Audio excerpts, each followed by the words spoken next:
while we get this rolling, I'll just kind of do a brief introduction for the people on the call and give you some sense on kind of what we're trying to do here today. So, my name is Justin Cook. I'm one of the original partners and founders of Empire Flippers. Empire Flippers is a brokerage, a marketplace where we allow others to buy and sell internet companies, right? And so Joe and I have been doing this for, a little over a decade now, and kind of built up the brokerage side of things. Along the way, we met up with Mike Vrankovich, who at one point worked for Empire Flippers and is now a partner with us on a small but growing project we've called Empire Flippers Capital. So EF Capital, as we lovingly refer to it, is our plan to raise money for operators. What we realized was as we were kind of brokering and provide a marketplace for people to buy and sell internet-based companies and websites, there's a gap. And the gap was that there are people with no time. They've got money, but they don't have the time or the skills to run these internet business. They want exposure, investment exposure to these assets, but they don't have the skills or the time to run them. So what do we do for those people? It's a high quality problem where people have the money to invest, but they don't have the skills. So we thought maybe it'd be interesting to match up operators who we know have the skills because they've sold businesses with us before. They've got a track record. We know their track record directly through Empire Flippers. And we match them up with all these investors that don't have the skills or the time to run these online businesses. And so we didn't know if it would work, but we ran it as a trial to kind of get it started. So we've now done 3 rounds of this, and we've proven the model in that we can find the operators to run the businesses. We can raise the money for those operators to buy the businesses. And we have the assets available to purchase for them to, buy these businesses and grow them out. So that was really the test. Can we do those things? Will that work?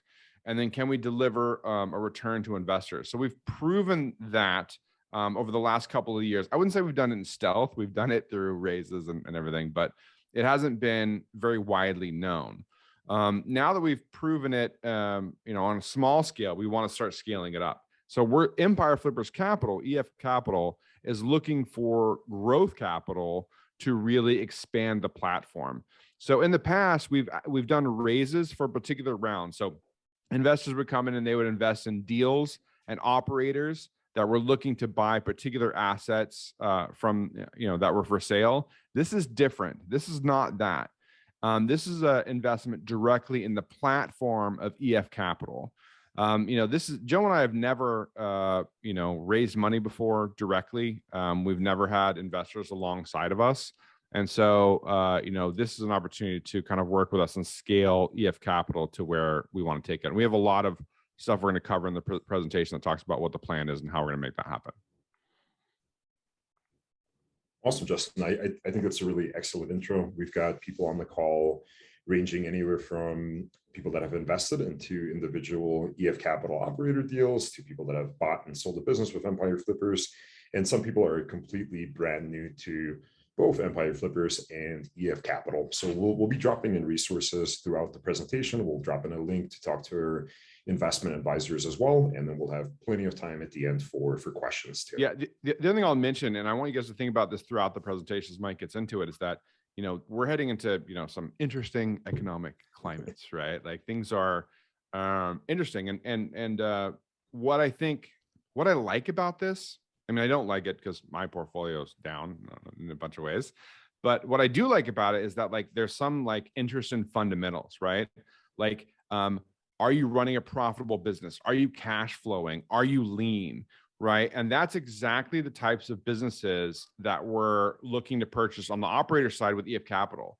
So if these operators are looking for and promoting cash flowing profitable businesses, then that bodes well for our thesis with EF Capital, which is that these are going to be more interesting and attractive to investors going forward. So if that thesis holds true and that fundamentals and profitable businesses become more interesting, then that should bode well for the EF Capital platform. That's the idea. Absolutely. We get asked that question all the time. How will EF Capital do during this economic environment? How will it do if we go into a downturn or a significant recession? And I think we're in a great position with cash flow positive underlying assets. Yep. So as Let- by the way, as we go through this presentation, I think it was mentioned already, but as we go through it, there's a question and answer section. If you want to ask your question there, we will get to it at the end. The agenda today, we're going to do kind of an overview. Mike's going to give you kind of all the major details. I'm going to ask Mike some questions. We're going to do a little back and forth, and everyone's going to have a question, an opportunity to ask their question, to get their questions answered at the end. So we're going to be going through those questions later. If you want to get them in, we can get them answered as we kind of get into it. Perfect. Kyle, do you want to give everybody instructions on the best way to do that? I know there's two places. There's the chat, and then there's the Q&A section on Zoom as well. Yeah, absolutely. Best way, if you guys could click on the Q&A and put them in there. You can also upvote other people's questions. I'll be dropping some links throughout the presentation and Q&A session with supporting materials, call links, things like that. So try and keep the chat as clean as possible. And yeah, we'll get all your questions answered. And Kyle will curate. If you ask a question and we answer it right after or whatever, he'll kind of help us clean that up as we get through it. Exactly. Awesome. So ask as early as you want. If it gets answered during it, I'll clean it up and we'll avoid repeats. Awesome. Yeah. So definitely drop in your questions as they pop up. If we're answering your question and we're answering the wrong question or it's not answered completely, don't be afraid to drop in a follow-up question and we'll get to it immediately. So like Justin said, I'll be giving you a high-level overview. This will take 20 to 30 minutes, and then we will jump into common questions, and then we'll open it up to a live Q&A. So as you guys can see on my screen here, I have the agenda. We just have a number of slides. We're going to do a high-level overview of Empire Flippers and EF Capital. We're going to run through our leadership team. Then we will also look at industry trends and other investment platforms. After that, we'll look at what EFC has done to date and the opportunity ahead of us, as well as the direct investment raise terms and the financial projections. Like Justin has said, we are raising money for EF Capital directly. This is different than the 3 raises we've done in the past, where we were raising for money for operators to purchase cash flow positive businesses. This is a direct raise for working capital for EF Capital to grow the company, to help us scale up. Jumping right into it, Justin's already covered quite a bit of this here, so we'll run through it quickly. But as many of you know, Empire Flippers is the largest marketplace in the world for online businesses. We've done close to 2,000 deals for over $400 million in the last 9 or 10 years. As a result of that, we have a large network of online business operators with successful track records. We launched EF Capital in order to match up investors with these established online business operators. The way EF Capital makes money, we take a percentage of the profits, a carried interest on each deal. And so far, we have done 25 acquisitions across 11 funds, raising just under $20 million from investors. Yeah, so that's a relatively short period of time. One of the things with EF Capital, from an Empire Flippers perspective, we need to solve that problem of like matching investors with operators. But it's also pretty nice to be able to have a bit that's recurring. On the Empire Flippers side, on the brokerage side, it's, every month's a new month. We start at 0 every month, right? And that's not the case for EF Capital. We'll get into why that is and what the recurring looks like and that kind of thing. And absolutely, that's a really good point. We'll cover that a bit later on the financial projections, and we'll cover that in some of the questions as well. We'll show you how the recurring stacks over time. Justin already covered this briefly as well, but let's talk about the leadership team. We have myself. I'm the managing partner for EF Capital. I was an early employee joining Empire Flippers in 2014, worked in various roles with the company, anything from vetting to operations to sales to migrations. Left and I started my own Amazon FBA business, built the business from scratch, managed it, and then came back to Empire Flippers and co-founded EF Capital with Justin and Joe. Many of you guys are familiar with Justin and Joe's story. They built Empire Flippers from the ground up into what it is today, the world's largest marketplace for online businesses. Empire Flippers has a team of 100 people spread across the world. We have a massive audience of over 200,000 people, and this has been built completely from the ground, bootstrapped, like Justin has explained.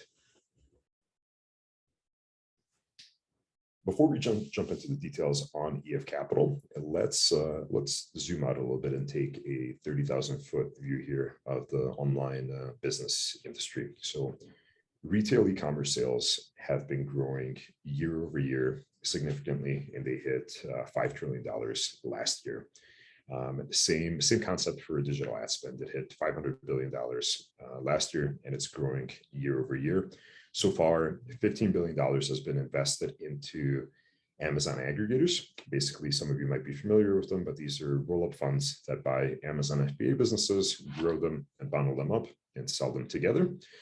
Typically, online businesses have been inaccessible for individual investors. So in order to participate in one of these roll-up funds, you typically need to be a private equity fund or institutional investor, or you need to buy your own individual business. And if you buy your own individual business, you need to have the skills and the time to run one of these businesses.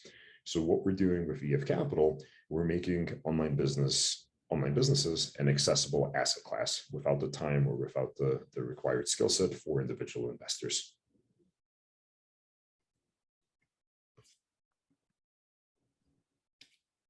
What we've done with EF Capital is we have taken a existing proven business model that we've seen work in other industries, and we've applied the exact same thing to the e-commerce market, to online businesses. So this business model of investors owning fractional shares of an underlying asset that's managed by an experienced operator is not new. We've seen this exact same business model work in real estate. Many of you might be investors in some of these real estate investment platforms that have been around for quite some time. More recently, we've seen the same business model applied to other alternative assets, things like startups, things like art, things like wine, and even farmland. Same idea has been applied successfully for those assets. And now we're taking that business model and applying it to the e-commerce market. So yeah, we're the first. I would say Joe, Mike, and I were really inspired by some of these companies that came before in the real estate industry in particular. So companies like Fundrise, companies like Roofstock, Fund That Flip. I mean, these are companies that Joe and I have invested in. We've done deals there, Masterworks. So we've taken inspiration from what they're doing, kind of like different niches, and applying it to the online business vertical, which I think is unique and new. 100%. We're definitely not reinventing the wheel here. We're just the first people to do it with online business and with e-commerce businesses. Let's zoom in on a few of these platforms. One pattern that we've seen is the ones that are able to execute on their business plan. They're able to gather a large amount of assets under management, raise a lot of money from their investors to deploy on the underlying asset. And when they go out and do a direct raise, they're able to receive a very significant valuation. So looking at Masterworks, some of you might be familiar with them. Masterworks allows you to own fractional shares in artwork. Masterworks chooses the art, they store the art, and you simply own the artwork. You own a fractional share. They have raised over $350 million that they've deployed on art, and about 6 or 8 months ago, they received over $1 billion valuation. Acre Trader, same thing, but for farmland. They choose the farmland, they buy it. The farmland yields dividends, but majority of the earnings are realized on an exit. They've deployed $100 million into farmland. And in a recent direct raise, they received a $300 million valuation. Start Engine, similar concept as AngelList. They've deployed $600 million, received a $1.3 billion valuation. And then, of course, we have EF Capital. We're much newer. We've only been around for a year and a half. Some of these other platforms have been around for 5-6 years or longer. But we're taking the same concept, fractional ownership, with the assets being run by experienced operators, and applying it to online businesses. So far, we've raised just under $20 million from investors that we've deployed or are in the process of deploying on assets. And today we're raising money at a $34 million valuation. And we'll get into how we got that valuation, I'm thinking, a bit later, but we'll explain that. Mm-hmm. Absolutely. So one thing that's extremely important here to mention is, if you do end up investing into EF Capital, one, you need to be an accredited investor. So this is only open to accredited investors with $1 million+ net worth. And two, you should only put a small portion of your net worth into this investment. It's important to remember that you are investing in a startup. Investing in a startup carries significant risk, and you could potentially lose all your money. So this is not the correct investment for your kid's college fund or for your emergency savings or anything like that. But it's also important to remember you're investing in a startup that has a successful track record. So you're not investing in a startup at the idea stage. You're investing into something that has already proven the concept and has product market fit. So when we launched EF Capital a year and a half ago, we knew that there were going to be four things that we need to do successfully, four key drivers of the business in order for this to work. And that's one, finding and selecting operators, that Justin has already touched on. We've been able to do that successfully. We vetted and received applications from over 300 operators. We picked 9 of them to be in the program and had a couple of them become repeat operators because they were happy with the program. The second key driver here, the second thing that we need to do successfully is raise money.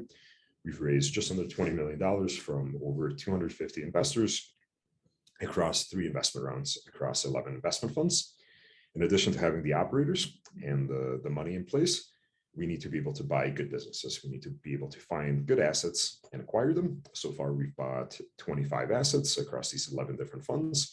And round 3 acquisitions are still in progress. We'll probably end right around 30 assets in the next month or so. And most importantly, out of all these things is we need to be able to deliver good investor returns. Round 1 has been operating for 2 full quarters and has delivered 4 to 5% cash on cash returns per quarter, putting it on track for 20+% annualized returns over the lifetime once you include the profit from the exit. Round 2 will be finishing up its first full operating quarter this month, and we'll be sending out reports next month, and it's on track to deliver similar returns. And round 3, we're still doing acquisitions. And by the way, just these 3 rounds, again, just to be clear, were where we were raising money for operators to buy and purchase assets that they would manage and run, right? And EF Capital takes a piece of those deals and takes a piece of those deals going forward. I don't know if anyone here was an investor in that first round, but we were very clear that like, we don't know how this is going to work. Here's kind of the idea. Here's why we think it'll work. We have a unique insight into operators that are successful. Like, come with us and let's see if we think this is going to work. These profitable businesses are going to be viable. And so, like it's a matter of long term how this plays out. But the first 2 quarters we've had numbers, we're getting 4 to 5% cash on cash returns, which is a great start. Now it remains to be seen on round 2 and round 3. We need a bit more time to see how those are going. But from round 1, we've seen some success for investors in getting their cash. So I know if anyone's here from those first rounds, we were very like, we don't know how this is going to work. Here's the idea. And it's interesting, a couple of years later to say, okay, we see how this is working now. Here's what we said would happen. Here's where, it's headed. And I think particularly in the current environment, this is going to be, a cash flow, cash positive businesses are going to be super interesting. And absolutely, there might even be an investor. I was looking through the attendees. There might be an investor on the call who invested in round 1. So this is looking very, very different than it did 18 months ago. 18 months ago, this was we were a lot more at the idea hedged. Stage. We were like, this is what we think is going to happen. Let's see, right? Mm-hmm. And absolutely. So as it relates to the investment into EF Capital, we're raising money to scale a proven concept. We've built up a track record in being able to successfully execute in those 4 different crucial areas. Now we're looking to scale this up. We purposely moved slowly to make sure we have a good foundation in place before we scaled. Our goal is to get to $100 million a year in deployed capital, and the goal is to get there within the next 2 to 3 years. And the way we're going to do that is we're going to raise money and invest that money into the team, into marketing, and into our custom tech platform. Also, in order to be able to deploy $100 million a year, we need to branch off from empire flippers. By breaking off from empire flippers, we'll be able to source deals from everywhere, not just from empire flippers, but from all brokerages, and even create private deal flow. And right now, we are at a growth inflection point. Like we touched on earlier, and like I'll show you in the financial model, The work that we've done previously turns into recurring revenue for us, and some of that recurring revenue is going to start stacking, and you will see some significant growth over the next few years. Yeah, just to kind of reiterate, Empire Flippers funded EF Capital as it was a project just starting off as we were testing viability, right? And part of funding EF Capital, EF Capital is a separate company. It was set up as a separate company from the beginning, knowing that we don't know which way this is going to go, and we want to have some separation there. So as Empire Flippers, the brokerage, funded EF Capital, and EF Capital started to grow, we realized, look, we're going to need to scale this beyond, Empire Flippers. And one of the limitations we had on EF Capital was that EF Capital could only buy and purchase from Empire Flippers. Now, for a smaller test and for just a couple of rounds, it's not that big of a deal because there's enough deal flow in Empire Flippers to handle, EF Capital's needs. But as we scale EF Capital, that limitation becomes more of a burden. It's less advantageous to the investors, right, to be limited and have operators competing for some of the same deals on the platform. It's much better to open it up. Now, Empire Flippers is much less interested in doing that if they're paying for everything for EF Capital, right? So for EF Capital to be on its own, it needs to raise on its own and feed itself, basically. Yeah, that's exactly it. Let's jump into the use of proceeds here. So as you can see, we're raising $4 million, and $1 million out of that $4 million is being used to pay off the debt that we have to Empire Flippers, the loan that we took out when we launched this. Exactly like Justin said, this is one of the requirements in order to be able to open it up outside of Empire Flippers. The rest of the money, majority of it is being used as operating capital to help us scale. So $2 million is being used for operating capital, with 3/4 of that going to our team, so compensation. So these are things like our employees and contractors, like our analysts, like our acquisitions team, our sales team, our project managers, and so on. 1/4 of the $2 million of operating capital is being used for non-comp. So these are things like legal, like marketing, like software, like HR and training.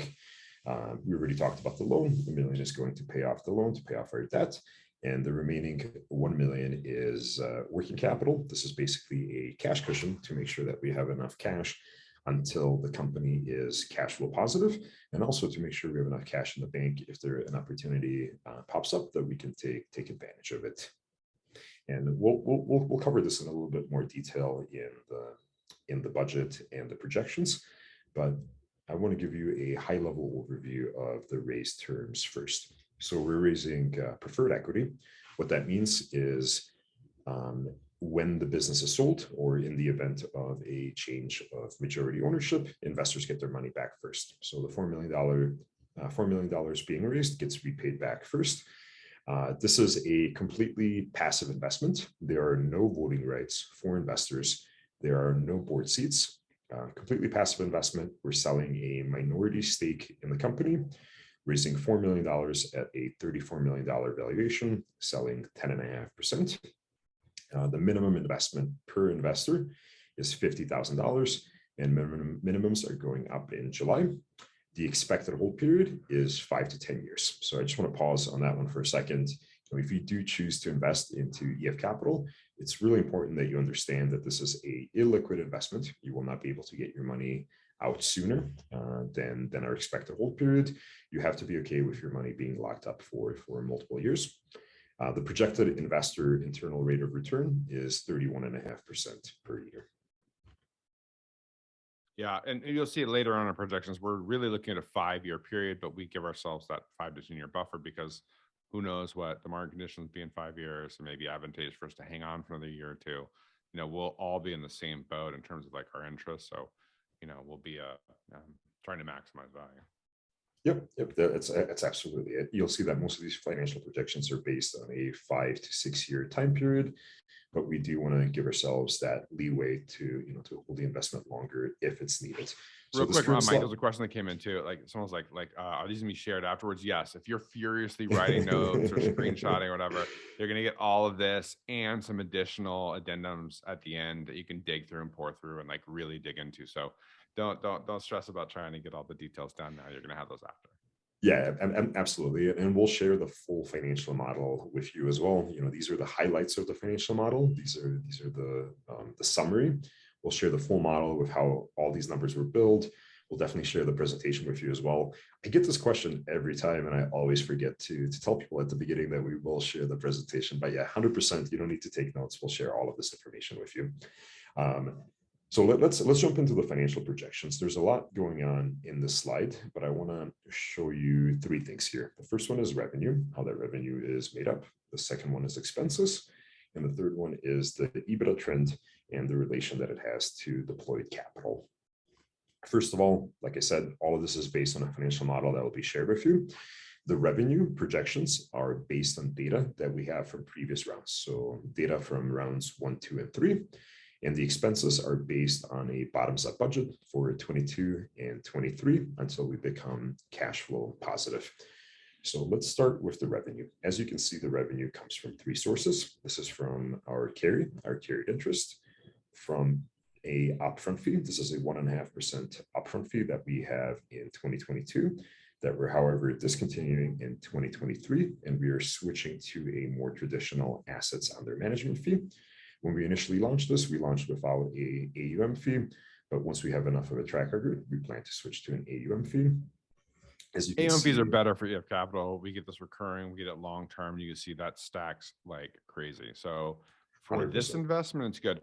It's worse on the other side. If you're investing in the operators, you got to pay that fee.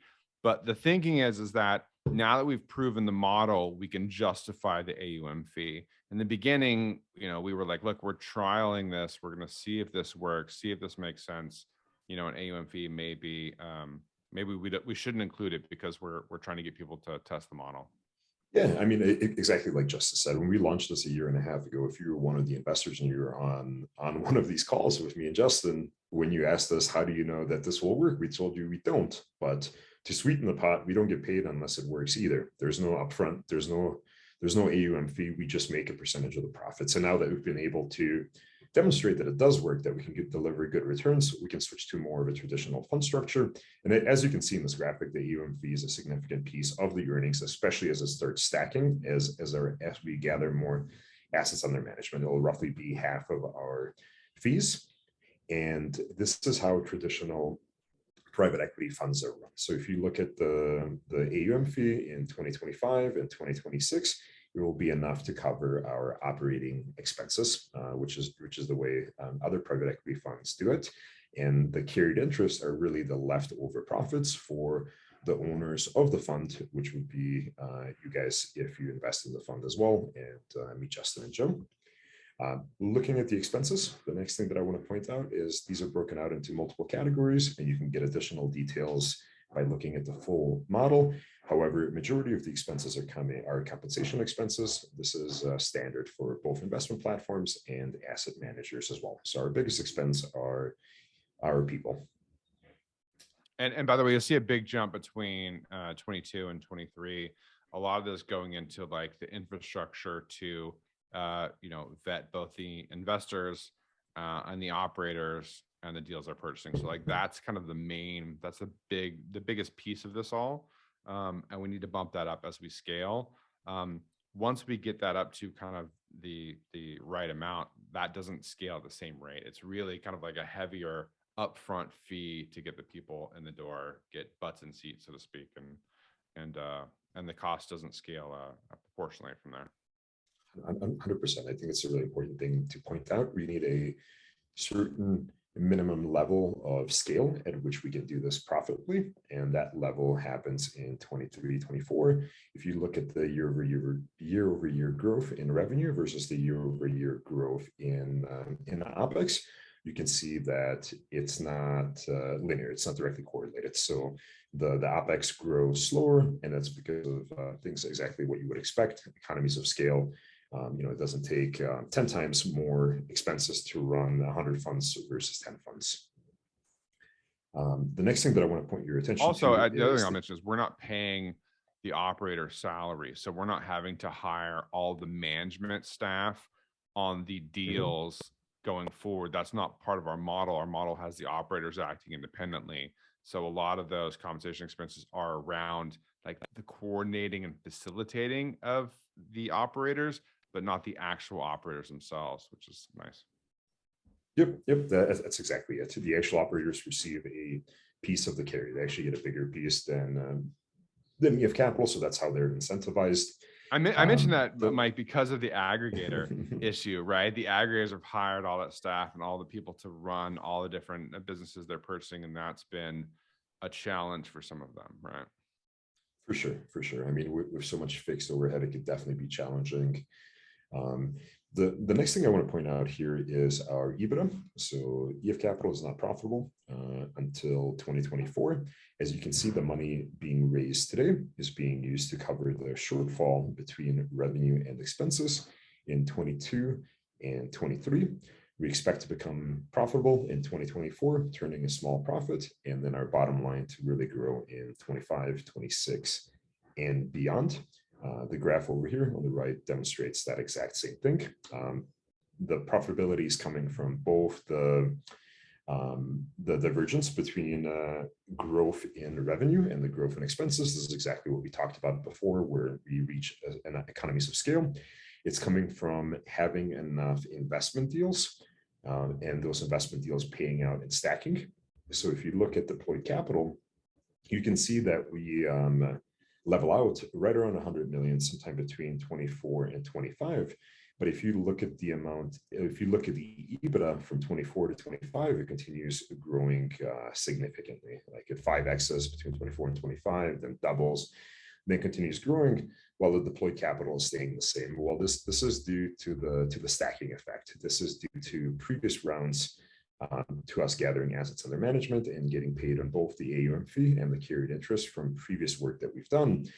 And this was completely this is working out completely as expected. We knew when we launched EF Capital that it would be a few years before we turn profitable. You know, this is a strategy that we've used many times for Empire Flippers as well. Justin, maybe you want to comment on that too. Yeah, I mean, that's something that we've always believed in. Is like it's better to kind of invest the seeds, plant the seeds, and then we'll reap the rewards down the road. Like we're not looking for quick returns, and that's one of the secrets that kind of like why we've been successful is that, you know, we're not taking the path everyone else wants, where they do investments and they're looking to get paid right away, whereas we're willing to get paid a few years down, 3-4 years. We're longer thinking in our approach to content marketing, for example, or tech, or, you know, any of the infrastructure stuff that we've done at Empire Flippers and now at EF Capital. So yeah, that's we've rewarded from that greatly, from these like kind of longer term investments that other people aren't willing to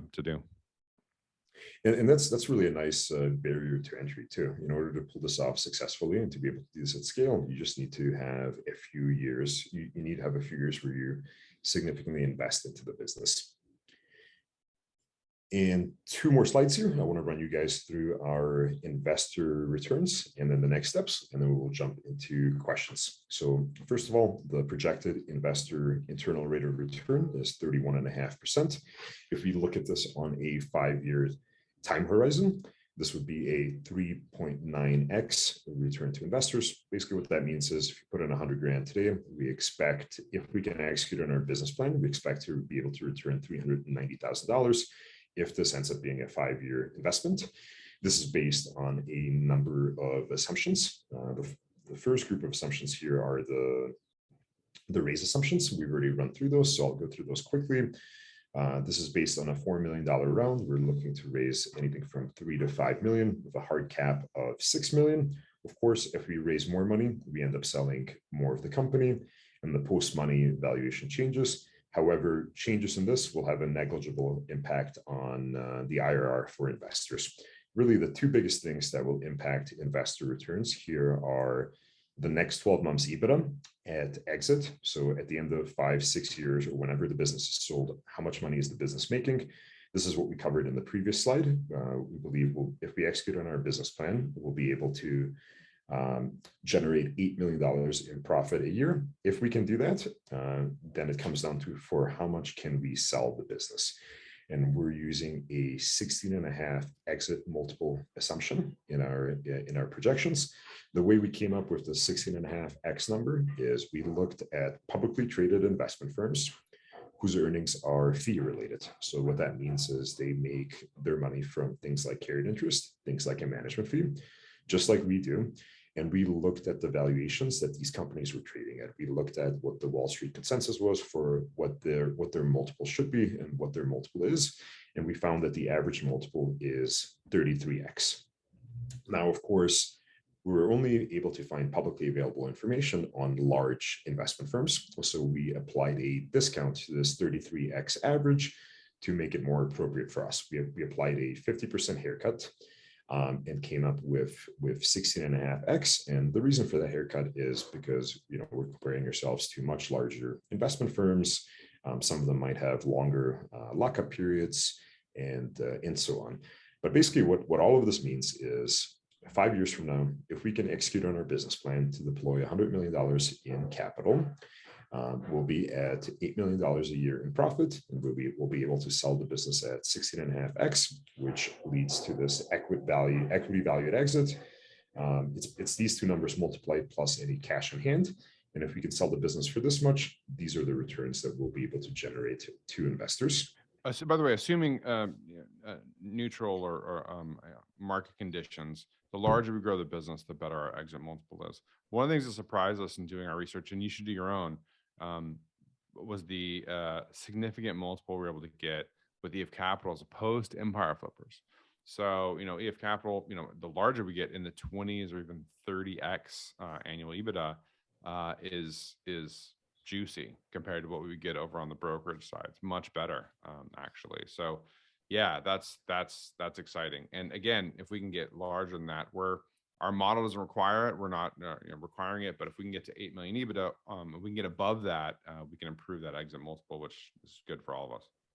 Yeah, absolutely. And one of the reasons that companies with fee-related earnings are trading for such high multiples, something like 33x versus 20x, is because of the predictability of those earnings.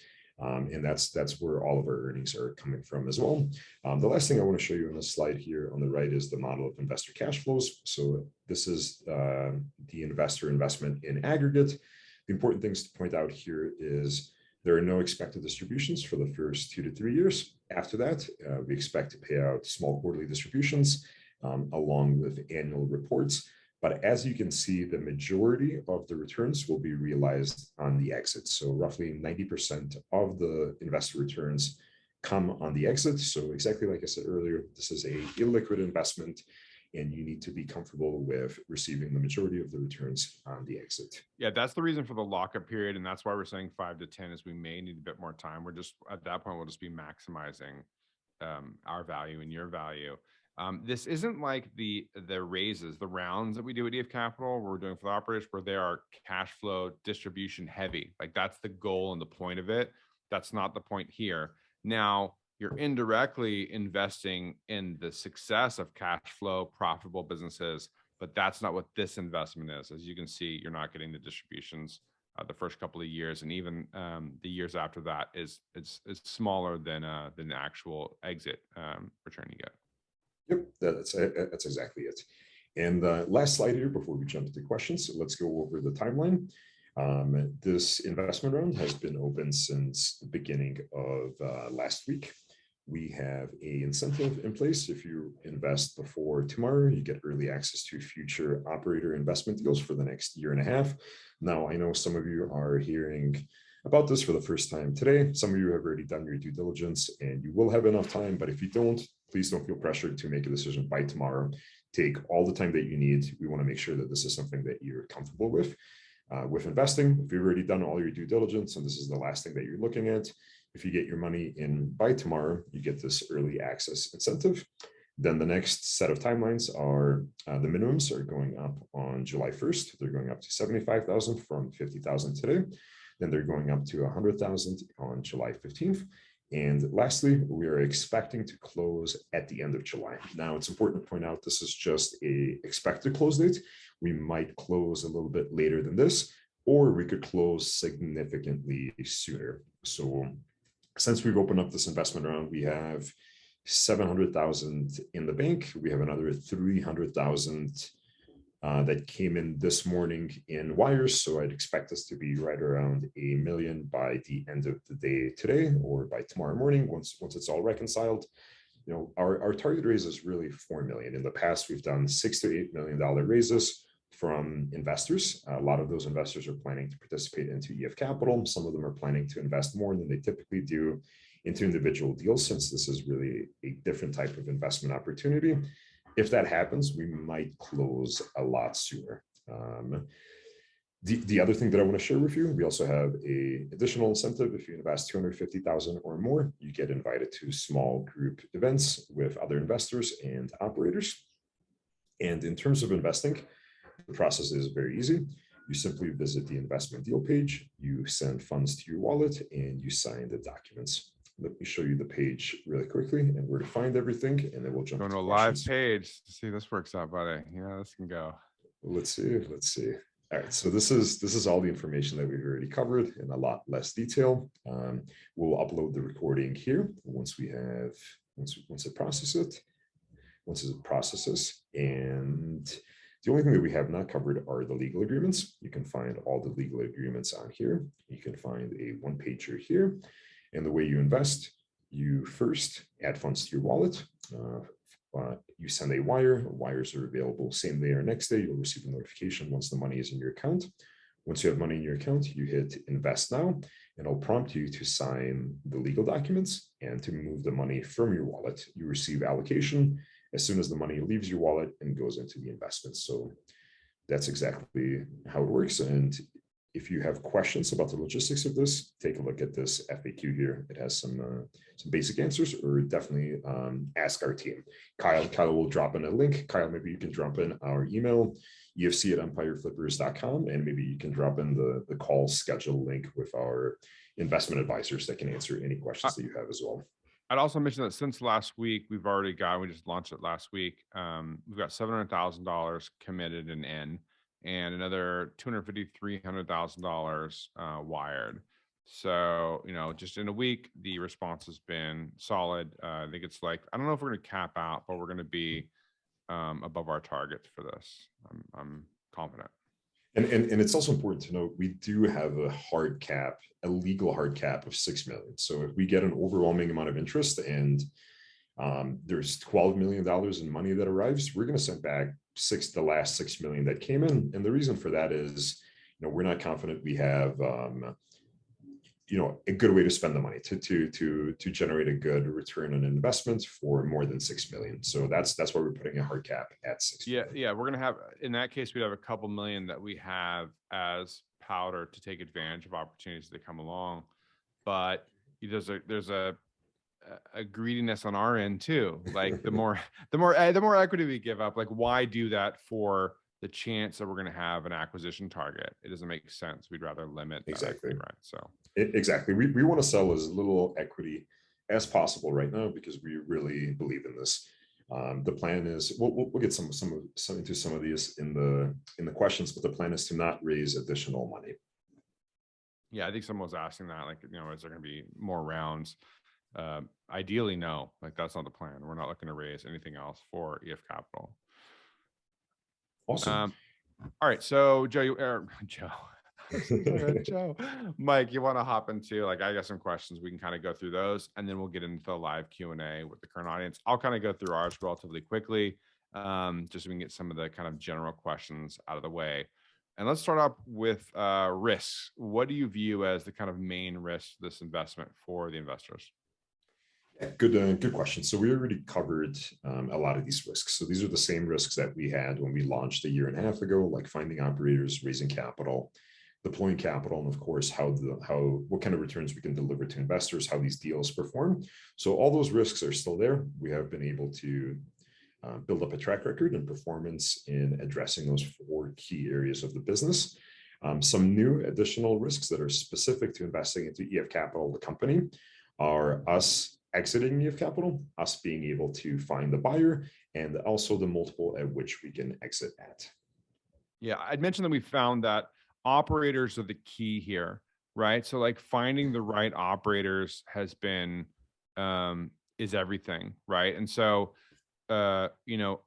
we have a network of operators on the Empire Flipper side, on the brokerage side. And so, as that continues to grow, our network there continues to grow. But we also need to find creative ways to reuse operators, particularly successful operators, and give them, appropriate incentives to come back and do round 2, round 3, round 4. And a lot of them are really interested in doing that. So a lot of the reason the operators are doing is like a one-off round wouldn't, doesn't make a ton of sense to them. But if they can pop in twice a year and do like round 1 and round 3 and round 5 and round 7, they can do that every year, a couple of rounds. That makes a lot of sense for them as they kind of grow a much larger portfolio. And so our thought is we're going to have a few high quality recurring operators that we've built a network with that are crushing for their investors and for themselves. Absolutely.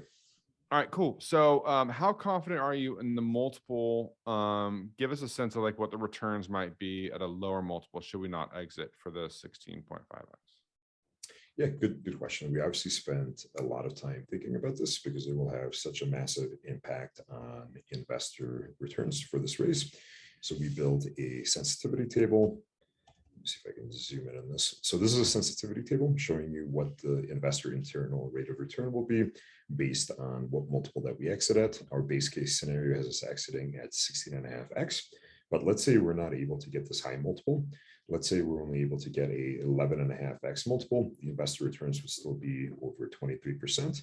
Let's say on the flip side, we're able to get a significantly higher multiple like 24x, which is still lower than some of those larger peers.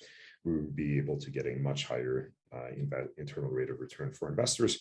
Obviously, the MOIC changes based on the holding period. So if we deliver something like 31 IRR, but we hold the investment for 7 years instead of 5, the MOIC goes up. If we're looking to sell EFC, who are the buyers? What does the exit look like? Timeframes 5 to 10 years, but describe for me a little bit what your thoughts are around who would buy this. Yeah, and absolutely. So the most likely buyer is a private equity firm.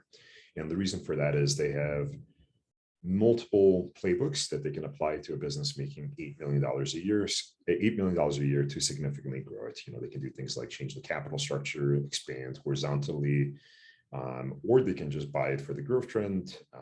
They can buy it to get exposure to a growing market. The next group of potential buyers would be something like a large alternative investment manager. This is the people that we looked at for the 33x multiple. They could buy this because they have a built-in audience of investors. They could probably raise significantly more money than we can. And also, this would be very accretive to their earnings. If they can buy us for 16.5x and they're trading for 33x, their shareholders are going to be very happy. And then the last possibility here for an exit is EF Capital going public. This is a little bit of a long shot. We could do it with these numbers. We could do it on an exchange with less strict requirements, something like a Canadian public exchange or an Australian public exchange. However, if you wanted to do this on something like the NASDAQ, we would have to be significantly bigger, an order of magnitude bigger. But it's a possibility if we really hit a home run and significantly outdo our base case scenario. This is a possibility on the table. Yeah, we'd have to be significantly larger. We looked at that. One of the ways that this makes it a little more viable is that we don't have the operators working directly for EF Capital. So there's a lot of like accounting requirements, right, around all the companies that would be under EF Capital's control. And because EF Capital wouldn't actually directly control the operators of those investments, we wouldn't have the same reporting and accounting requirements around it. So it's possible because EF Capital is just kind of getting a piece of the money they send in. So it would be less burdensome to run as a public company, having outside operators instead of having inside operators. Internal. We would still do all the oversight, but we would have less reporting requirements for shareholders, and it would be less expensive. Yeah. So I mean, there's a couple of different ways we could have raised the money, right? We're taking this raise direct to current audience. Why are we doing that instead of through venture companies? Yeah, I mean, the short answer is because we can. So most startups are not in the position that we're in. They don't have an audience of customers that know them that are investors. So most startups cannot do what we're doing today. But probably more importantly, we want to be able to grow on our own terms. So when you guys looked at our exit valuations, you saw something right in the $150 million range. If we were raising money from VCs, they would probably want us to have they would want us to have a shot at exiting at $1 billion. So they would want us to take certain risks that are binary. Either you exit at $1 billion or it just doesn't work, which is a great business model for VCs. However, for us, we don't have a portfolio. I don't have 20 EF capitals that I'm running. I don't want to take an expected value bet like that. Yeah, we have a lot in this company and a lot riding on this, and so we want to take a much more conservative approach to growth. We don't necessarily need to 5x every year over year, right? So and run the risk of taking it to zero. Like that's not the model here. So another question: why don't founders just invest more of their own money, if they believe in it so much? And then why not just raise debt? Why couldn't debt be an option? Yeah, do you want to take that one, Justin? Why are you and Joe not putting in more of your money into this? Both Joe and I are already all in on Empire Flippers and EF Capital. The majority of our net worth is tied up in equity in these businesses. And the thing is, we've never raised money, right? This has all been us the entire time for both companies. So this is the first time we've ever done this. And what we're realizing is that we could have sped up the process with Empire Flippers. Like we could have sped it up a number of years if we'd have raised money now. I think that people are raising money early on before they have any kind of thing proven, or they even know like they have product market fit, or they have viability proven, I think is crazy. And I still don't want to head down that direction. But like once we've done some of those basic things, then it's just a process of scaling. Like it makes a lot more sense because you can get there a lot faster. I also think there's a real opportunity right now. I think there's an urgency to this that I didn't feel as much with Empire Flippers. We're starting to feel it now, but we didn't feel early on with Empire Flippers, but we are feeling it with EF Capital. Does that make sense? If it doesn't, feel free to ask more questions. We can get into it. Yeah, I think that makes perfect sense, but definitely feel free to drop in additional questions. And then why are you paying off a loan to Empire Flippers with this investment?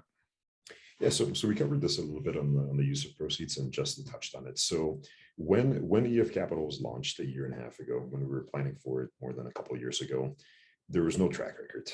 Exactly like we said, it was a big unknown. It was a company with an idea, and our only source of capital was Empire Flippers. Right now it's a proven concept with operating history.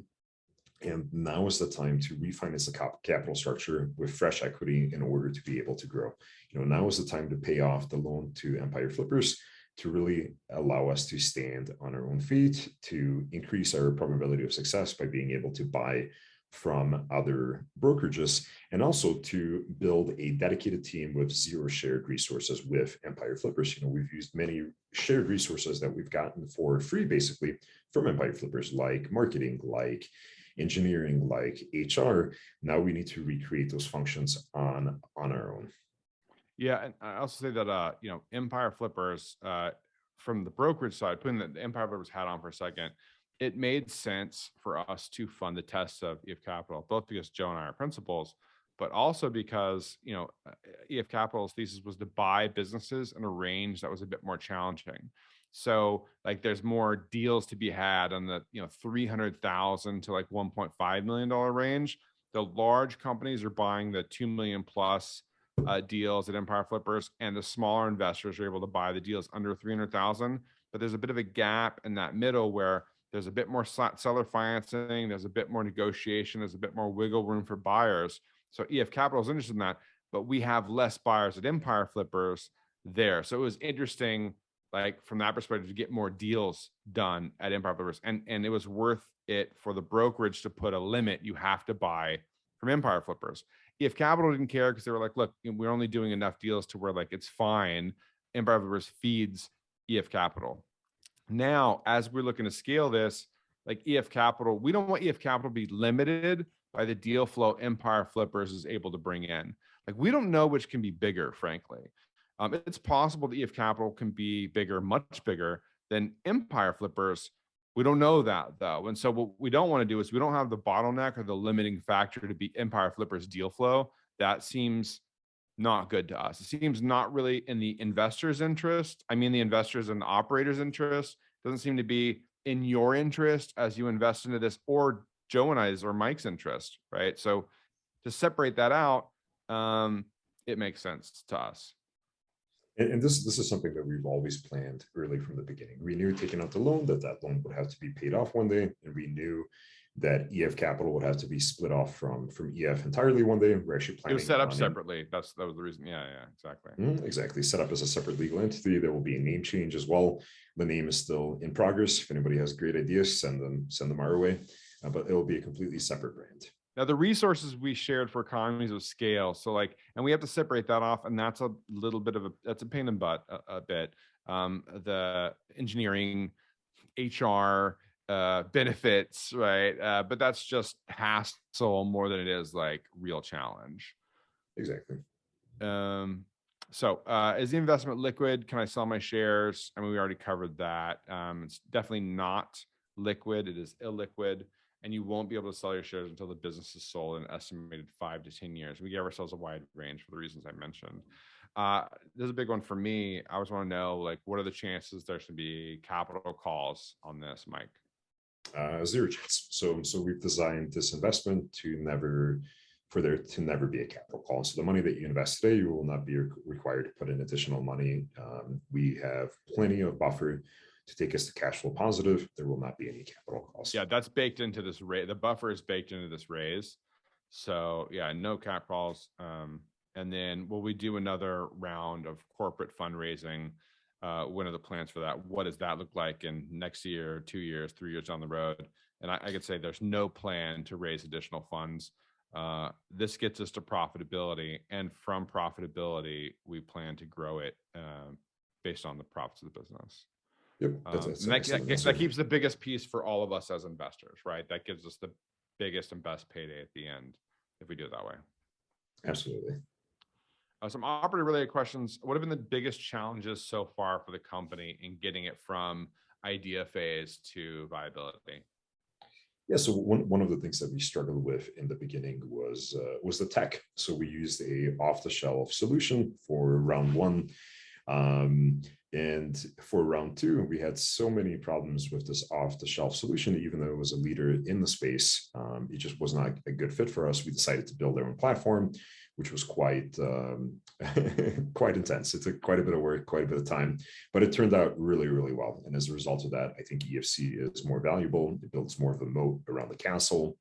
It makes it hard to compete. People are going to have to figure out that tech piece as they go along. I got to say though, up front, we did not want to build the tech for this. Like, that was not our interest. We wanted to be a service thing. We thought our play would be there. We did not want to do the tech. And, we went with one of the best in class platforms. And I mean, we got enough complaints from investors and had enough issues on our own side about the tech that we were like, I guess we have to. I guess we're forced. The advantage is it makes EF Capital, I think it'll help with our multiple. It makes us more valuable, the moat, as Mike mentioned. So there's some pluses to it, but it's not easy building a tech stack platform, right? This double-sided marketplace. We've got the experience that we've done this over at Empire Flippers, so we had a leg up. So I think that really helped us. We were in better shape than we might have been just starting totally from scratch. What are the operating assumptions in the financial model? Maybe we want to touch on that briefly, Mike, and then we can just give everyone the things to run through. But yeah. Let me share my screen again, and I'll walk you guys through this. I get really carried away with these numbers because this is the stuff that I'm the most interested in, and this is what I want to see if I was an investor. But I understand not everybody feels the same. So what I'm going to do here is I'm going to give you a high-level overview, and of course, please feel free to ask any questions. Book a call with our team. Book a call with me. I'll walk you through all of it. So, Kyle, if you can drop in a link, but you can also find the link in here. If you go to the deal page, if you open up the one pager. At the bottom of the one pager, you have our pro forma financial model linked. So what I want to walk you through first are the assumptions. So this is where we've got all the numbers from in our presentation, and they're based on a number of assumptions. For example, one of the assumptions is 12% net earnings growth across a basket of assets. So what this means is some go down, some go up, but the net change is 12%. You guys can read through all these other ones as well, and you'll see these show up in the numbers. We'll come back to the deal returns in a second. Just look at the deal returns. Oh, you're gonna get back to it. Okay. Yeah, I'll come back to it. I'll cover the revenue and expenses, and then I'll jump back into the deal returns. So the summary P&L, these are the numbers that you saw in the presentation. We also have historical 21 numbers in here, and we have a little bit more detail. If you click on one of these numbers, you can see that it's drawing from the other tabs. So let's go into the other tabs. So let's go into the revenue tab, and I will cover this quickly. So let's look at the next round, for example. The next investment round that we plan to do is for $10 million. We plan to deploy 85% of this capital. This is based on previous rounds, how much we were able to deploy. I think we can do 85% consistently. What that means is we have $8.5 million. Out of that, part of it is used to buy businesses. Part of it is set aside as growth capital. Part of it goes towards inventory. Some of it is refunded again. And we have our average acquisition multiple. This, of course, is based on previous rounds, and we expect this to go up over time, making our returns worse. If we're able to acquire at better multiples, everybody makes more money, including us, including you as investors. If you multiply all these numbers, you get a monthly earnings base, you get a quarterly earnings base. Here's that 12% that I talked about earlier. And this is how the carried interest is calculated. By the way, the model bases in the fact that we're going to be able to grow the multiple by 15% at the exit. So whether we're buying at 43x or we're buying at 34x, well, 34x is significantly better, but it's going to be, whether it's higher or lower, depending on market conditions, it's not going to change too much. It's not going to change too much. Correct. That's exactly it. And really the reason for the 15% increase is a business that's 3 years older can typically command at least this much of the higher multiple. It doesn't assume that multiples continue to go up forever. It assumes that there's a spread between that 3-year older business. Larger businesses too, similar to EF Capital, the larger it is, the kind of the better exit multiple we're going to get. It's very similar on the small end too. Perfect.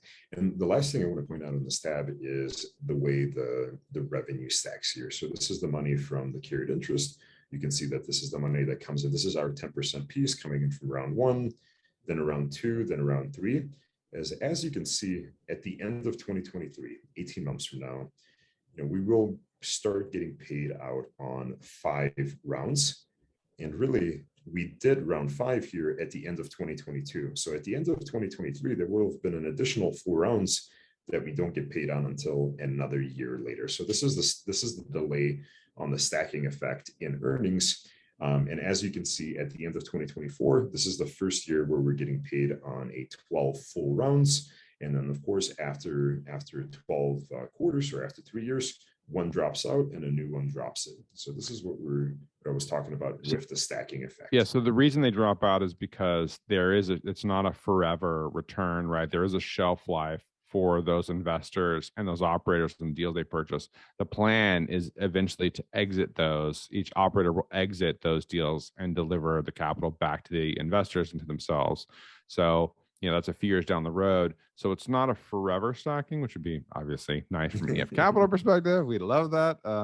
But it's long enough where once it gets built up to scale, it makes a lot of sense. And keep in mind, this is a really good example of where, Joe and I historically, and now Joe, Mike, and I are willing to put in the work and do everything to get those full stack returns later. And you see that really starts kicking in the fourth quarter of 2024 when we're feeling the full weight of all of the rounds and their returns to us. Yep, that's exactly it. And you can see the exact same concept applies to the management fee. And we have our upfront fee, which is discontinued in 23 here, but it has a little bit of an impact on the financials for 21 and 22. Yeah, let's skip forward the financials. Anyone can dig back into that if they need to. What would you view as the kind of major competitors? I mean, yeah. It sounds like I'm going into too much details. Give me another 30 seconds here, and I'll get out of the financials. Yeah. So expenses, exactly like we talked about. You can dig into the expenses more. with more detailed categories.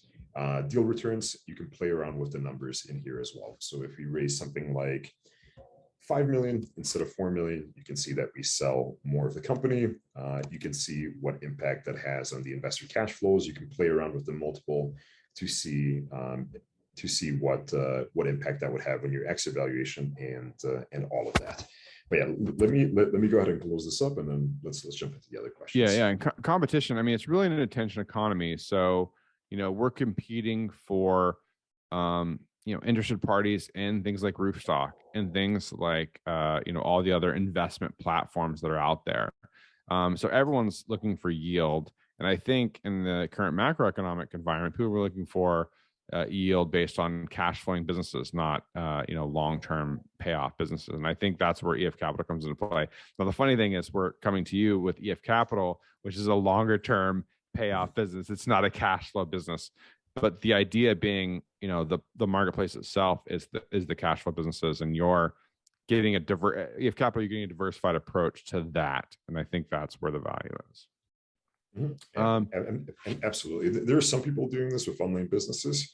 Of course, the aggregators that we talked about, there are individual operators doing this and people at smaller scale, but nobody's doing this with outside operators, diverse group of operators, and a diverse group of monetizations. But tax implications are very similar to previous rounds we've done for the operators at Empire Livers. What's the 80-20 here in terms of like tax and legal issues for investors? I would say for this one, Kyle, if you get a chance, drop in our link to the investor FAQ. Both legally and on a tax basis, it's structured the exact same way. Investors are partners in a U.S. LLC. They get their everything flows through on a K1. For foreign investors, there is tax withholding. Take a look at the tax FAQ for more details. In terms of legal terms, you can find all the legal agreements on the deal page. If there's anything else that you need, just shoot us an email. We'll get you all the information. There's the LLC agreement, there's the unit purchase agreement, joiner agreement, and of course, a investor questionnaire to confirm accreditation. Mike, I'm going to ask one of the questions I saw. I'm just kind of skipping in because I saw one of the investors ask a question. They were wondering out, like, why bother with distributions in 3, 4, 5 years? Why even do that and give us any tax hassle when you just keep it and give us the bigger payout at the end of the day? Well, it just comes down to us being able to effectively use the money. If we get to the 3-year mark and we have no good use for the money, instead of just keeping it in the bank, and I would rather return it to investors. If we find a good way to use the money, then we will 100% spend the money, especially because it will have a positive impact on investor returns. So we're really trying to maximize both our returns and the investor returns or interests are lined up there. Also, the idea that we may need to go more than 5 years based on where the market's at and trying to get maximum value. If we go 7 or 8, those distributions aren't terribly significant in year 3 and year 4, but they could be in year 6 and year 7. So that's kind of what we're thinking. We want to leave the door open to those distributions, particularly if we go past the 5 years. We go a bit longer. Then hey, let's start realizing some of those profits. And then just to kind of wrap this up so we can get to investor questions, Mike, like what's the shit show look like? What does the amazing scenario look like? Where are we? What's the range here? Got it. So the worst downside scenario would be you lose all your money. And this is something that you have to be comfortable with. Obviously, nobody will be happy if that happens, but that is a risk. We can't execute on our business plan. If things go terribly wrong, you could lose all your money. Also, it could take us significantly longer to exit. We might not be able to exit in 5 years. We might not even be able to exit in 10 years. It could take longer. That's our best estimate. Upside scenario, I mean, this is what I'm excited about. None of these upside scenarios are in the financial model. Everything in the financial model is a conservative base case scenario. But the things that I'm really excited about is, we're planning to cap out at 100 million a year in deployed capital. Now, we may get there in 2 years and realize that the ceiling is a lot higher, that we could deploy something like $300 million in capital. Well, if that's the case, you can just multiply all the numbers by 3, including and improve returns. The exit multiple most likely. And exactly. And then the other upside scenario here is we could change our capital structure. If you look at the capital structure for other players in our space, specifically aggregators, majority of their capital comes from debt. So what if we could raise debt directly for EF Capital, cross-collateralize the deals, and then instead of giving, the lion's share of the profits to investors, what if EF Capital could keep a significantly larger piece? With something like that, our bottom line would increase by more than 3x as well. We soak up some of the upside based on raising debt for the deals. Yeah, exactly. Yeah, that'd be cool. Yeah, but it's not required. If neither one of these upside scenarios happen, and we just execute on our base case scenario, we can still hit the numbers that we talked about in the presentation and that are in the financial model. The risk goes up on the debt piece too. So is the upside, but the risk goes up a bit. So something we'd look at. And again, this is a risky investment. The risk is you could go to zero, but we're not taking the all or nothing approach. That's not the approach we're taking with this. We want to get to profitability and then use that cash flow for growth for the most part. So I see a few more notes here in our doc. I think these investor questions that we have here were already covered in an email. Why don't we jump into the investor questions that we've gotten in chat and in the questions? Do you guys want to do that? Yeah, let's do that. And if there's any of these questions you really like and you want to hear earlier, give them a thumbs up, and I think they'll bump to the top, Kyle. So yeah, and I've been kind of reviewing them. There's a lot of good ones, so I'll kind of hop in and out and try to keep them related. A lot of good ones, couple of terrible ones. No, I'm kidding. Some of them are more specific to normal. Not saying which one's which. All right, Ali's asking, how many investors are there for EFC now? Are you limited to 2,000 investors for a private company? So are they asking about EF Capital directly, or are they asking about the operator deals that they're purchasing? Because that's different, right? Yeah, good question. I guess I will answer both. So on EF Capital, each investment fund is a separate LLC, so the limits only apply to each investment fund. Forget exactly what our limits are, but I think is it 250, Kyle? Does that sound right? Based on our structure, yeah, it's either 150 or 250, but we're definitely below those limits. That's not an option. That's not a problem at all. For the raise, that's for the operator. So each operator has a maximum of 250 investors for that deal. We don't run into that problem because of the minimums we have and stuff. So we're not hitting these limits at all. Correct. And then for EF Capital, in our minimums are 50,000 per investor. So the most number of investors that we could have for, let's say, a $5 million raise would be 100 investors. So we're way under the limits as well. Also, I think the average investment will be significantly higher than 50,000. So I would expect us to have something like 50 investors on this raise, 50-ish investors. So I don't think we'll be anywhere close to the limits. How many do we have now so far on the 700,000 and the 200 to 300 million wire? I think we've got 9 on 700,000, and then I don't know exactly how many are the other wires. Yeah, we're in that 13 to 15 range, maybe a little less.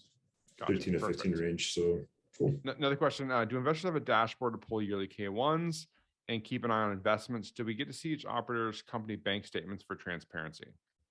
Yeah, good question. I'll do the first one first. So right now there is no dashboard, but this is something that we're using the money on. We're using the money to build a nice investor-facing platform. We've already scoped out a lot of this, and some of this in development, some of it is planned. So right now the K1s just get emailed out, but the plan is to have a dashboard where you can log in and download K1s for each of your investments. And see how each investment is doing. This is for the investors and the operators, again, not just EF Capital, although EF Capital will have that as well. And then we have big plans for this. I mean, we want to have this like wired into personal capital so you can automatically have it tracked in all of your kind of like investment accounts and like see how your portfolio is doing. Exactly. We want to be able to give you aggregate performance across all your investments and then zoom in on how the different subgroups are doing. Will you get access to operator bank statements for transparency? Short answer is no. We provide oversight on that. So and again, this is not for EF Capital, but this is for the deals that EF Capital runs with the operators. We have a third-party accounting firm that has direct access to the company bank statements. For transparency, they pull all the numbers, they generate the financial statements. We audit, we review the financial statements, and we're the ones that put together operator investment reports for the investors. If you have a question on something specific, our team is always happy to jump on a call with you and like even do a screen share with you. Be like, this is exactly what's going on here. I would say that you have transparency and visibility on EF Capital's numbers. So you're going to see kind of how EF Capital is doing, which rounds are pulling which money, our asset under management fees on these versus the kind of initial fee on that, you're going to get a level of transparency for EF Capital accounts and financials, but not super 100%. detailed from the operators. Yeah. 100%. We're going to have regular annual financial reports, probably more frequent updates in the meantime, and you'll have full access to the financials. You'll see exactly where the money's going. Yep. And then next question, what's the average cash out time? Do you sell deals within 3 to 4 years? Again, you're going to see that in the modeling as it stacks. And then I forget, was it like 3 to 4 year 3 years. plan, and it starts to stack down on the deals later. Yep. But the model calls for 3 years. That's exactly it. We expect average hold time to be 2 to 4 years, with 3 being right in the middle. It's squishy. So some of the operators are going to take a little bit longer to sell 1 or 2 of the assets. It might take them 4.5 years to sell one piece of the assets they own, and like some are sold in 2. We're just trying to average 3. I was asking, do you only invest in e-commerce or also in SaaS? Empire Flippers and EF Capital are really monetization agnostic, right? And so we're open to the operators that we're bringing in, the qualified, skilled operators that we have a track record for on the plays they want to make. And so the ones that are more interested in e-commerce, if they happen to be, we just happen to have the better operators for them right now, then it's going to be heavier e-com. But SaaS, Kindle ebook, like all of them we're open to all of it, just depending on who we have that can run them. Exactly. What's your guidelines to decide which deals to take on? Any minimum valuations, revenues, and profitability? So on the operator side, that's really up to the operator. And so they lay out their thesis and their approach, and it's up to every individual investor to determine whether that matches kind of whether it vibes with them, whether it's something they're looking to invest in and be a part of or not. So that's really an operator question, not an EF Capital question. Again, we don't particularly care. What we do care about is that the operators are meeting the acquisitions based on the thesis they share with investors. So if an operator comes in and says, look, here, I got a background in e-commerce. I'm looking to buy these types of e-commerce businesses, which I'm familiar with. I have this strategy for growing them. And that person goes out and wants to buy a Kindle ebook business with the money. That's not allowed. So we don't approve that. It needs to be in the area of which they stated to their investors at the time of the raise. And if you have not invested in past EFC deals, one really great place to get more information on this is log into the platform.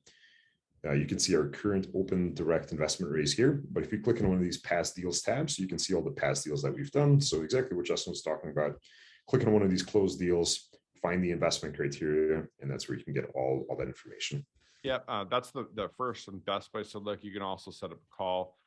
We're not currently raising for any EF Capital operators. We're focused on this in particular. So you can call them and say, hey, I got questions about the EF Capital investment, but really I want to get a sense on how it works with the operators, and tell me a bit more about that. And they're the same guys that are talking to investors and operators, and they can walk you through how that works. Hey, Justin, so there's 3 or 4 farther down that are directly related to operators I can hit on pretty quickly. So What is the investment that's required by operators? Operators put in 5% of the capital. So if they're raising a $2 million fund, they're putting in 100 grand of their money. As they do repeat deals, that capital contribution decreases because they have a track record. So second round, it's usually 4%, and then it goes down from there. Yeah, so skin in the game initially from the operators as they've proven their track record on the EF Capital. We already know what their track record is on the back end because we've seen it at Empire Flippers and the deals they sold or whatever. But they can prove their record for EF Capital with publicly shared returns and kind of what they're doing. And then, they're going to need to put up less and less money over time as they do better. And really, the only reason we do that is to really incent them to do those repeat deals. And again, the reason for that is because the operators are critically valuable. Yeah. And then how big is our operator network at the moment? How many operators will you need to deploy capital, deploy the scale projected, and what's our vetting process? So 3 kind of big ones there. But yeah, so I think that's a really good question. What's the vetting process? Kyle, why don't you drop in the blog post? We wrote a blog post that explains exactly what our vetting process is, but we accept a very small percentage of the people that apply. Less than 5% of the people that apply end up being operators. How many people applied overall? Mike, you said that number earlier. 300-ish, and we've accepted 9. So what is that? That gives us, it's about a 3% approval rate. Yeah.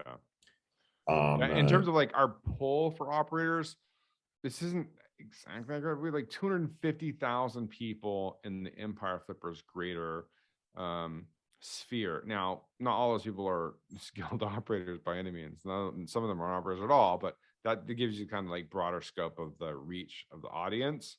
It's gonna be a much smaller percentage. Do you have that? Do you have them segmented? Yeah. Yeah, a little bit. Another good thing that you could look at is the number of transactions that Empire Flippers has done. So we've done 2,000 transactions. There's a buyer and a seller on each one of those. Some of those are repeat. So there's probably a total pool of a couple thousand people. Exactly like Justin said, only a few of those will be good operators. But I think the most important thing to remember here is that every operator that we accept into the program, we're really looking for potential repeat operators. So if you want to do something like 20 investment funds per year, it doesn't mean that we need 20 operators. We'd probably do it with 3, 4, or 5 as we start getting more and more repeat operators. We want those quality repeat operators. We're gonna have some operators that come in that just either the operator wasn't great or their thesis wasn't great or whatever. And some of them are gonna drop off or they're not gonna be accepted back. And other ones we're gonna really want back. We're trying to incentivize them to come back because they are delivering for investors. And so if we make it really attractive for them to do it, they're going to come back and open up to investors. And those are going to be the ones that are typically hot. They're going to, raise their money relatively quickly. And just a quick tangent. If you guys look at the financial model, you can see that we're raising more and more money. That will not be the result of having more and more operators. That will be the result of repeat operators doing larger and larger rounds as they build up a track record. We're also seeing as we do these rounds, and we're still, relatively new to this, but we're seeing real disparity between which operators are able to raise money. Part of that comes with who they're targeting, what types of business they're targeting. Part of it has to do with their track record. Part of it has to do with kind of their how known they are in the space. Sometimes the investors actually know who they are and they're like, oh, I'm investing in this person. I know what they're doing, and I know their track record outside of EF Capital. So that's been really interesting. And so it really guides us in terms of like which operators we want to bring back, what types of operators we want to bring in, that kind of thing. Sorry, that's a little bit of a tangent, but that's been really interesting. And really all their performance is public. So we can say, hey, operator John is back for round 5. He's delivered the following investor returns on round 1, 2, 3. 4 is still too soon to tell. So the money will flow to the guys with the best returns. Yeah, and the plan is to continue to make that public. Not all the details, because there's a lot of looky-loos and people that want details on which businesses or what. That won't be public, but how they're doing will be. Okay, so last one on operators here, and I'll kind of combine. I think the public track record is super important and leads into the split. How many businesses can a star operator manage before he or she becomes too diluted and is no longer providing maximum value? And then also, do we cap how much they can run at one time? Yeah, how star are they? Right, because there's the Mark Zuckerberg star. There's the guy that can go from running a business. That's okay. They're not going to be Mark Zuckerberg, but they can go from like being the CEO of a smaller business to putting the right people in place, putting people in place that they're in charge of, and like real scale. And most people can't do that, right? So it's an independent operator. One operator might hit 7 or 8 kind of businesses or a business they purchase and start to hit kind of their limit, where others already have 30, 40 businesses in place. They have a much broader team and can add more. Yeah, I mean, really, for all of our operators, we're not looking for one-man shops. We're looking for people that have a team in place, and all of our operators already have a portfolio of businesses. So from a previous round, we have one operator who bought 5 businesses for one of the EF Capital funds that he's doing, which sounds like a lot, but he already has a portfolio of 50. So really, that was a small increase in the number of businesses he was running. He has a team of, we have another operator that has a team of 30 people in place, and he can scale that team up as he does more EF Capital funds. So the operators are going to grow with us, but we're definitely keeping an eye on, how much they can take on to make sure we don't give them too much.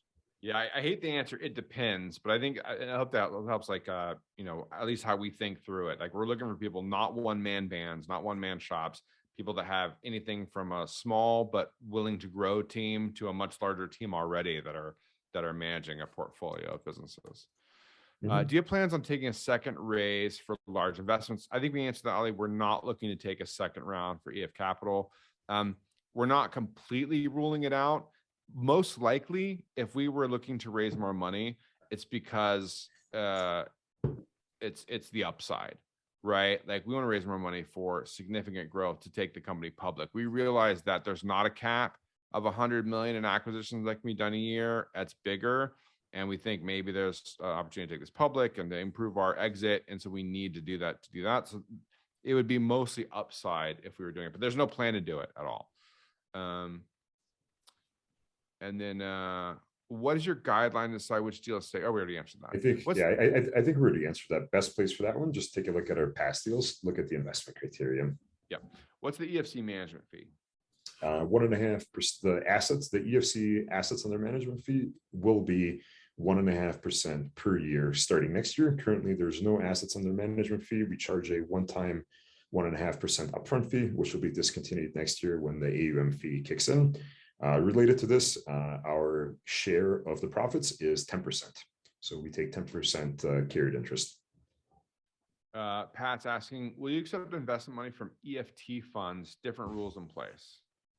I'm not sure if I understand this. You might be referring to ETF funds, and if the answer for that is no, I don't think our legal structure allows for it. It's something that we can consider, but right now, no plans for it.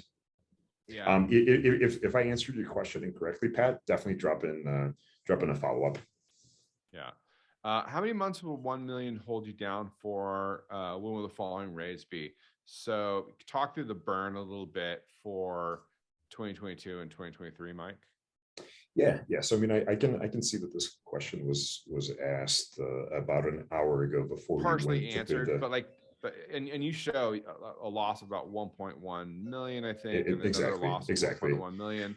But that and you can look at it in the paperwork. You're going to get access to all the documents, so you can see it. But it decreases through 2023 to be profitable in 2024. Yep. That's exactly it. So $1.1 million shortfall in 22, $1.1 million shortfall in 23. So with expectation to be profitable in 2024, take a look at the financial model, specifically the summary P&L. Yeah. Ollie asks, is additional capital available from EF as needed? I mean, possibly, right? I mean, there may be opportunities for Empire Flippers to put more money in. We may do that over an additional raise. We're not sure down the road, right? But currently there's no plans, there won't be an open line of credit to start those now. When's the close of the round? We need time to contemplate July 1st minimums going out for people in this meeting. We should hold that date for 15 to 30 days. No, so the July 1st minimum increase is a hard deadline. We will not be able to waive any of the timelines, unfortunately. All the timelines are set in place.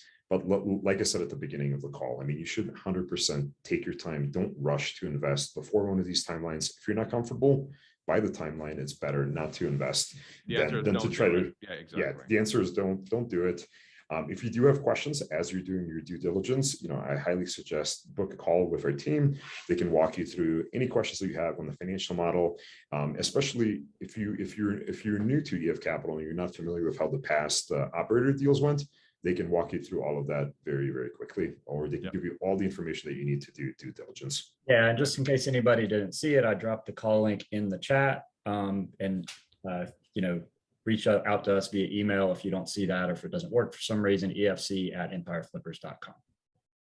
Ian's asking, when do you anticipate round 4 to happen outside of this opportunity? Most likely in September, possibly October, but most likely in September. So right now we're actually vetting the operators for round 4. We are about halfway through the process. I think we've got to narrow it down to a list of about 30 or 40 people. Now we're starting to do the in-depth due diligence on those guys. We're doing this currently with this raise. Different phases for each round, right? So as they kind of like move through the phases between like vetting the operators to prepping for the raise, to doing the raise, to acquiring the businesses, to getting them on track for their growth plan, to collecting checks, basically. Collecting checks. Steve asks, what percentage of the target portfolio will be Amazon-based businesses as opposed to everything else? This answer is, it depends, but again, we're agnostic to monetization types or business types. It's going to depend on the operators and the skills of the operators that we're bringing in. Right now, there's been a lot of businesses in the Amazon space and the e-commerce space, but that's not a given. That's not a requirement. We're open to others, particularly SaaS, ebook, and more like residual type businesses. Yeah, I mean, Amazon is just a big player in the space, whether you look at Amazon FBA, whether you look at affiliate, or whether you look at Kindle. A lot of those are in the back end powered by Amazon. You're not doing e-commerce without Amazon playing some role in your e-commerce. Like that's crazy, but that's the way it is. Yeah, I would say for more details on this, take a look at the past deals page that I showed you previously. You'll see the operators are even diversifying themselves. So even the guys that are running content sites, that are doing affiliate sites, they're doing a mix of Amazon and other affiliate managers just to minimize that risk. Yeah, George asks, what protects the investors on deals bought from Empire Flippers rather than buying something outside that might be a better deal? There's also run the question on double dipping on fees at EF and then again at EF Capital by the founders. So yeah, so there's no special protection for the investors on deals that are bought at Empire Flippers. I think it helps that so many the people at EF Capital know how the Empire Flippers platform works. They know, and we know as founders, Justin, Joe, and Mike, know for sure that the businesses and the operators are vetted because we do the vetting. I know that. I don't know. I'm not going to mention other platforms, but I don't know for a fact what they do to vet those deals or the deals they have on their platform. I don't know that, right? I assume that they do, and there are other good ones that are out there, and there's some trust, but it's a bit more challenging. And so part of the reason we're raising the funds is to add the additional vetting pieces that'll be required for buying deals that are not just through Empire Flippers, where there's a bit more trust there. The other question is double dipping on fees at EF and then again at EF Capital. I mean, these are gonna be completely separate companies. So EF Capital's decision to buy from Empire Flippers shouldn't be limited to the fact that they're exclusively to Empire Flippers, right? I think in the long term that hurts EF Capital and it's not in EF Capital's interest. I mean, obviously it's nice from Justin's perspective, it's nice for me, but I don't think it makes great sense for the Justin with EF Capital hat on. I want that to be to grow outside of just Empire Flippers. Now, in terms of double dipping, sure, I'd love to make as much money as possible from as many places as possible. If they happen to use a accounting firm that I owned or partially owned, that'd be great too. But yeah, I mean, I don't particularly, they're not forced to buy, they won't be forced to buy from Empire Flippers. They can buy elsewhere, and I don't double dip there. But that's fine because I want them to get the best deal for EF Capital because I'm a major shareholder in EF Capital. The next question, there's a few parts here on the next question. Some of it is related to this previous question from George. George, if we don't answer this question in full, highly recommend book a call with our team. They'll be able to walk you through all of this. First part of this question is, I didn't hear how much all three founders have in EF Capital. Take a look at the legal documents. There's a cap table there at the end that shows you all the ownership. Next question, likewise, is there a management company that collects all fees from EF Capital? This is a little bit more of a detailed question. Currently, there is EF Capital proper. However, EF Capital proper owns two additional legal entities, one called EF Capital Advisors and one called EF Capital Partners, but they're fully owned by that entity. Again, book a call with our team. This is the way we structured it to minimize both risk for investors and to make sure we comply with securities laws. Happy to go into that one on more detail. Who are your fund administrators, accountants, lawyers, etc.?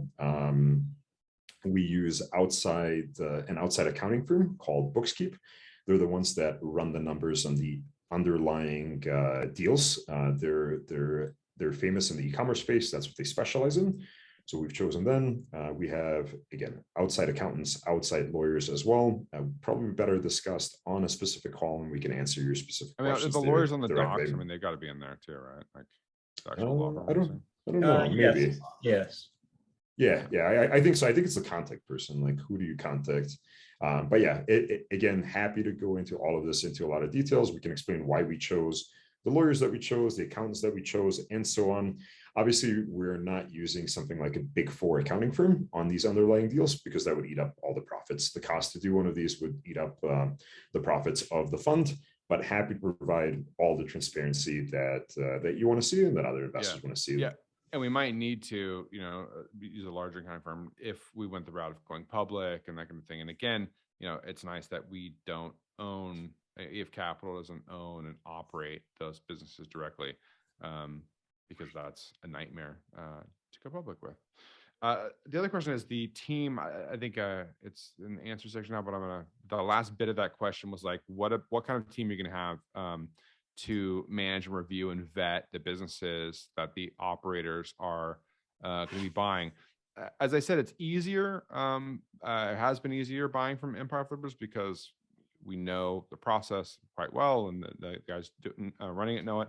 But part of the process, particularly for round 3, maybe even round 2, was setting up advisors, third-party advisors, to work with the operators to help them choose, determine, vet, and negotiate the deals from Empire Flippers. Those same advisors will be used outside of Empire Flippers to buy from other platforms directly, other brokers, that sort of thing. So we'll continue to ramp that up and add to the internal EF Capital team to help vet the deals that the operators are selecting. Because there's a piece where Empire Flippers, EF Capital can override an operator's decision. We'll use that sparingly and mostly in cases where they're kind of going outside of their original thesis for the investors. I don't think we've done that yet, Mike. Tell me if I'm wrong here. We haven't had to do that. We actually just did it for the first time twice, not too long ago, like in the last 30 days. So this is something brand new. But before each operator makes an acquisition, they put together a due diligence report that's both reviewed by our team and reviewed by myself. And exactly like Justin said, we're looking to make sure that what they're buying is consistent with their investment criteria. So if it's a guy that's running FBA businesses and he wants to try a content business, of course, that will get rejected. And then 2, we're doing another second check on the numbers to make sure that the amount of risk that they're taking is appropriate for the fund, for what we've told investors they would do. And then the other big piece here, exactly like Justin explained, is we have an in-house acquisitions team that helps the operators. So they work for EF Capital. One of the guys on the team is a former Empire Flippers broker, Empire Flippers sales guy, who's been on thousands of buyer-seller calls. He's an expert in negotiating, so he's helping our operators negotiate. And exactly like Justin said, we'll be working with all other brokers, most other brokers in the future as well. So it will be open marketplace. Matter, and like knowing the process matters. I will say though, I will state that there's a Chinese wall in that the person 100%. Helping negotiate doesn't have like back-end access to see deals or communications or whatever. That's completely separate. So they don't have that insight into the negotiation, and we wouldn't allow that. So there is some separation, but relationships matter. It's helpful if you know someone, you've worked with them for a number of years, you know them quite well. It's easier to do deals. It just is. 100%, and just the experience of having negotiated deals. I mean, it's a very niche thing to do, to negotiate these online businesses, and know what the seller's trying to get out of the deal, like to know where the seller's coming from and like what their interests are. You peel back the onion, you know what they're looking for, and like trying to massage that or come up with a structure in a way that's beneficial for yourself as an operator and your investors, and also gets the seller what they want. Like that is key. That's where a lot of money's made and deals are done. So I've skimmed through the chat here. I don't see any additional questions that we didn't hit on during the Q&A. But if any last questions, we got the Q&A open. We're gonna give it another 60 seconds or so. If there's a question that pops in, we're gonna nail it. Otherwise, we're gonna wrap this up. I'll just thank you guys for hanging in there with us through the webinar. I hope we got to all your questions. I hope you found this useful, helpful, and interesting. Again, you're gonna get all these documents you shared after the fact, so you can dig into them. I know I'm kind of a digger. I like to look at all the stuff and get into it. So you're gonna have an opportunity to do that.